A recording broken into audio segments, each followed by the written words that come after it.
नमस्कार दोस्तों, आपका स्वागत है मेरे यूट्यूब चैनल नॉलेज बादशाह पे। तो फ्रेंड, मेरे चैनल को सब्सक्राइब करें and press the bell icon. धन्यवाद। हेलो फ्रेंड, आपका स्वागत है मेरे यूट्यूब चैनल नॉलेज बादशाह पे। तो फ्रेंड, हम आपके सामने पॉलिटी की सेकंड क्लास लेकर आए। हमने फर्स्ट क्लास में चर्चा की थी रेगुलेटिंग एक्ट के बारे में। एक्ट के बाद कुछ एक्ट और पारित हुए जो ईस्ट इंडिया कंपनी ने किए थे, तो उसकी डिटेल के लिए इस वीडियो में बने रहे हमारे साथ। तो फ्रेंड, इस वीडियो में हम 4 एक्ट कवर करने वाले हैं।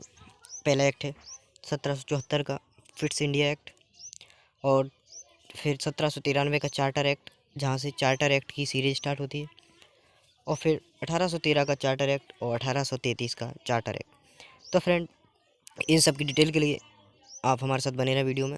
और फ्रेंड, यदि आप हमारे चैनल पर पहली बार आए तो चैनल को सब्सक्राइब कर लें, वीडियो को लाइक एंड शेयर करें फ्रेंड, ठीक है। तो चलते हैं अगली वीडियो में, क्या है देखते हैं फ्रेंड। तो 1774 का पिट्स इंडिया एक्ट आप स्क्रीन पर देख सकते हैं फ्रेंड। तो इसके बारे में हम चर्चा करने वाले हैं। तो इसके बारे में कुछ पढ़ते हैं कि संसद ने पहले क्या एक संशोधन करने के लिए एक अधिनियम पारित किया था 1781 का। तो फ्रेंड, क्या है कि 1793 के बाद 1781 में एक एक्ट पारित किया था कंपनी ने, एक्ट ऑफ सेटलमेंट के नाम से, जिसका हमने इसमें जिक्र नहीं किया है फ्रेंड, क्योंकि वो बहुत छोटा था, इसने उसकी वैल्यू इतनी मतलब इंपोर्टेंस नहीं है। लेकिन इंपोर्टेंस के लिए हम लेकिन उसको बता देते हैं आपको कि 1781 का एक्ट ऑफ सेटलमेंट था। अब वो क्यों आया था फ्रेंड? क्योंकि वो 1773 के एक्ट में जो भी कमी रह गई थी उसको सही सुधार करने के लिए 1781 का एक्ट ऑफ सेटलमेंट आया था, ठीक है फ्रेंड। उसके बाद आया फिट्स इंडिया एक्ट 1784 में, आप देख सकते हैं 1784 में अस्तित्व में आया। उसकी कुछ विशेषता हैं जो निकल के आ रही हैं, उसकी हम बताते हैं कि क्या विशेषता थी उसकी। तो अधिनियम की विशेषता है, इसमें पहला है, इसने कंपनी के राजनीतिक और वाणिज्य कार्यों को पृथक कर दिया था। इससे क्या है, राजनीतिक कार्य अलग और व्यापारिक कार्य अलग होंगे, ठीक है फ्रेंड। तो आपने अगली क्लास में पढ़ा था, जो हमने पहली क्लास डाली थी, कि व्यापारिक मामलों के लिए बोर्ड डायरेक्टर आया था। तो बोर्ड ऑफ डायरेक्टर हमने फुल डिटेल में आपको अच्छे से बताया था। यदि आपने नहीं देखा तो वीडियो को देख लें, लिंक इस वीडियो के डिस्क्रिप्शन में आपको मिल जाएगी फ्रेंड, ठीक है। तो देखते हैं फ्रेंड, पृथक कर दिया। सेकंड में क्या है, इसने निर्देशक मंडल कंपनी के व्यापारिक मामलों के अधीक्षण की अनुमति दे दी, लेकिन राजनीतिक मामलों के प्रबंधन के लिए क्या हुआ, नियंत्रण बोर्ड ऑफ कंट्रोल स्थापित किया। तो फ्रेंड, बोर्ड ऑफ कंट्रोल और बोर्ड ऑफ डायरेक्टर क्या है, ये एक समितियाँ हैं जिसके तहत कंपनी को अच्छी कंपनी को बेहतर बनाने के लिए इन सबको भेजा गया था। तो फिट्स इंडिया एक्ट 1774 को, जिसको हम दोहरे शासन का अधिनियम भी कहते हैं। दोहरा शासन क्यों? क्योंकि इसमें बोर्ड ऑफ कंट्रोलर आ गया था, जो क्या है, राजनीतिक मामलों के लिए आया था। तो राजनीतिक मामलों को अच्छा बेहतर बनाने के लिए इस समिति को बुलाया गया था, ठीक है फ्रेंड। तो दो शासन व्यवस्था शुभारंभ कर दिया था। तो चलते हैं फिट्स। अब आप कुछ सोच रहे होंगे फिट्स इंडिया एक्ट क्यों पड़ा? तो फ्रेंड, एक ब्रिटिश कंपनी के अधिकारी थे पिट्स, जिनके नाम से पिट्स इंडिया एक्ट उस टाइम थे, तो उनका नाम से पिट्स इंडिया एक्ट पढ़ा गया। उसकी पिक हम आपको दिखाते हैं, फोटो है हमारे पास। तो इस प्रकार इस अधिनियम के दो कारणों से महत्वपूर्ण था। पहला, भारत की कंपनी के अधीन क्षेत्र को पहली बार ब्रिटिश आधिपत्य का क्षेत्र कहा गया, और ब्रिटिश सरकार को भारत में कंपनी के कार्य और इसके प्रशासन पूर्ण नियंत्रण प्रदान किया गया।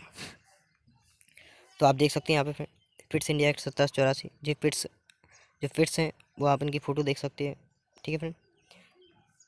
और फ्रेंड, अब हम आगे देखते हैं फिट्स इंडिया एक्ट का। छोटे शब्दों में हम आपको बता दें कि इस एक्ट के द्वारा दोहरे प्रशासन का प्रारंभ हुआ, और इसमें बोर्ड ऑफ डायरेक्टर व्यापारिक मामलों के लिए और बोर्ड ऑफ कंट्रोलर राजनीतिक मामलों के लिए आया था, ठीक है फ्रेंड। आगे बढ़ते हैं 1793 का वो चार्टर एक्ट। तो चार्टर एक्ट के बारे में हम आपको बताते हैं फ्रेंड। तो 1773 के बारे में हम आपको बताते हैं फ्रेंड, जिसका लक्ष्मीकांत में कोई जिक्र नहीं है, लेकिन हम आपको बताते हैं, पूछ लिया जाता है कि जो नियंत्रण बोर्ड के सदस्य थे, कर्मचारियों थे, उनको वेतन भत्ते आदि की व्यवस्था किस एक्ट के तहत की गई? तो वो की गई 1793 चार्टर एक्ट के द्वारा इसकी की गई, और भारतीय राजस्व में से उनको वेतन दिया जाने लगा था फ्रेंड 1793 के चार्टर एक्ट के द्वारा, ठीक है फ्रेंड। आगे देखते हैं 1893 ईस्वी का चार्टर एक्ट अधिनियम।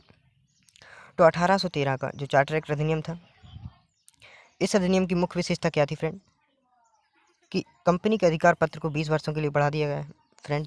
इसका भी लक्ष्मीकांत बुक में कोई जिक्र नहीं है 1813 का, लेकिन हम आपको बता रहे हैं कि 1813 का चार्टर एक्ट था। इसके द्वारा जो पहला और कुछ अच्छा हुआ था उसके लिए कि 20 वो कंपनी का जो अधिकार पत्र था वो 20 वर्षों के लिए बढ़ा दिया गया था, लेकिन वो भारत के भारत के साथ जो व्यापार करने का एक अधिकार प्राप्त था कंपनी को, उसको समाप्त कर दिया था। लेकिन चीन वगैरह उनके दक्षिणी देशों के साथ, पूर्वी देशों के साथ व्यापार करने का संबंध 20 वर्षों के लिए एक अधिकार प्राप्त रहा उनको, वो नहीं ख़त्म किया, लेकिन भारत के साथ का ख़त्म कर दिया था उन्होंने, ठीक है फ्रेंड। और खोल दिया कुछ, जैसे सीमा से जुड़ी थी इंडिया से, तो उनके लिए व्यापार करना खोल दिया। और 1813 से पहले ईसाई पारदियों को भारत में आने की आज्ञा नहीं थी। ईसाई धर्म से या पारदी जो थे पादरियों को, उनको क्या है कि इंडिया में आने की अनुमति नहीं थी। लेकिन 1793 में 1873 में नहीं थी, लेकिन 1813 में इनको आने की अनुमति मिल गई, प्राप्त भारत में सुविधा मिल गई और वो आने स्टार्ट हो गए, ठीक है फ्रेंड। तो ये अच्छी बात है। तो इसमें से 2 महत्वपूर्ण हम आपको बता देते हैं कि पहला पूछ लिया जाता है कि कंपनी का ये अधिकार पत्र था, वो एक अधिकार पत्र किस एक्ट के द्वारा ख़त्म किया भारत के साथ व्यापार करने का, तो वो किया गया 1813 के चार्टर एक्ट अधिनियम के तहत, ठीक है फ्रेंड। उम्मीद करते हैं आपको समझ में आ रही होगी फ्रेंड। और अगला जो है वो है चार्टर एक्ट 1833 का, जो महत्वपूर्ण है फ्रेंड। इसका चर्चा लक्ष्मीकांत बुक में की गई है फ्रेंड। तो उसके हम आपको बताते हैं कि अधिनियम की विशेषता क्या है 1833 का चार्टर एक्ट जो महत्वपूर्ण है। तो इसने क्या है, बंगाल के गवर्नर जनरल को भारत का गवर्नर जनरल कहा गया। तो बहुत बड़ा बदलाव हुआ था कि बंगाल के गवर्नर जनरल को भारत का गवर्नर जनरल कहा गया था, ठीक है फ्रेंड, पहला। और क्या है कि इस प्रकार अधिनियम में पहली बार एक ऐसी सरकार का निर्माण किया जिसका ब्रिटिश कब्जे वाले संपूर्ण भारतीय क्षेत्र पर पूर्ण नियंत्रण था। लॉर्ड विलियम बेंटिंक भारत के प्रथम गवर्नर जनरल बने। पूछ लिया जाता है कि भारत के प्रथम गवर्नर जनरल, बंगाल के प्रथम गवर्नर जनरल हमने आपको बता दिया था, ठीक है फ्रेंड, लॉर्ड बारन हेस्टिंग थे।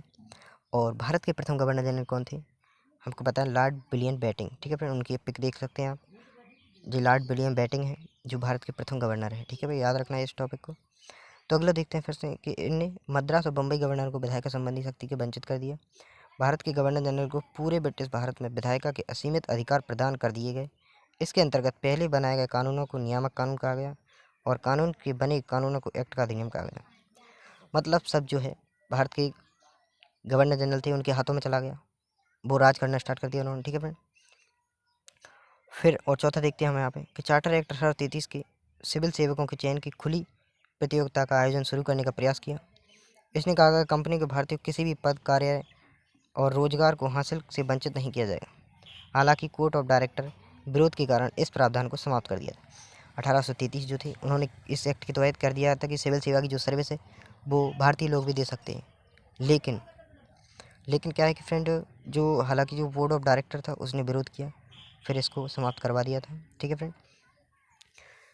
अब चलते हैं इसमें क्या है कि धारा, इसमें और दिखाते हैं इसके बारे में 1833 के बारे में कि धारा 87 के तहत कंपनी के अधीन पद धारण करने के लिए किसी व्यक्ति को धर्म, जाति, मूल, वंश, रंग के आधार पर अयोग्य नहीं ठहराया जाएगा, जी कहा गया था फ्रेंड।